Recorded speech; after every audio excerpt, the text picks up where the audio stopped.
Soldiers from wars both old and new march down city streets. Flags hang from homes, businesses, even car antennas. Ceremonies remember those who dutifully served their nation. It's Veterans Day, or Remembrance Day, as it's known in much of the world, a time to honor members of the armed forces. And it all began in a railroad car with a document to end the war to end all wars. World War I, also known as the Great War, shocked the global community with its unprecedented toll in human life. Untold millions were killed. Germany was running low on manpower and supplies, so they agreed to sign an armistice, or truce, in the French commander Ferdinand Foch's private rail car. On the 11th hour, on the 11th day of the 11th month of 1918, all was quiet on the Western Front. The fighting had ended. Exactly 1 year later, President Woodrow Wilson decreed that Americans should observe a moment of silence at 11 a.m. to remember the armistice and to embrace the peace. Other Allied nations commemorated the peaceful anniversary as well. In England and Canada, citizens wore paper poppies. Poppies had become a symbol of the armistice. The poem Flanders Field described a one-time battlefield. In Flanders Field, the poppies blow, between the crosses, row on row. In America, the nation's first unknown soldier was laid to rest at Arlington National Cemetery on Armistice Day, 1921. He was a casualty of the Great War. Since that first memorial, other unknown soldiers from America's wars have been interred in the tomb. And it's become tradition for the president or one of his representatives to lay a wreath on the monument every November 11th. A resolution was passed in 1926 inviting all Americans to remember Armistice Day and the soldiers who fought so hard for peace. The idea caught on. By 1938, the day was marked with so many ceremonies and parades, Congress made it a legal holiday, giving people the day off work. After World War II and the Korean War, Americans wanted to open up the holiday to include not just World War I veterans, but all who served in combat. In 1954, President Dwight Eisenhower, a World War II vet himself, legally changed the U.S. Armistice Day to Veterans Day, honoring those who served in all American wars.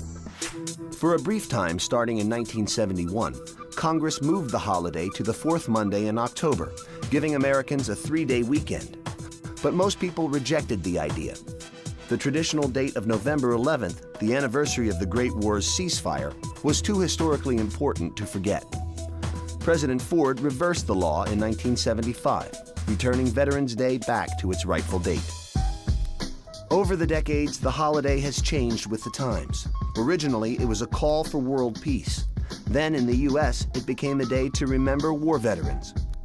Today, Veterans Day is set aside to honor not just those who served in war, but also those who have served their nation in peace. It is time for the morning announcements. I am Adam Hilsheimer with the information that is important for you. Today is Thursday, November 10th, 2016.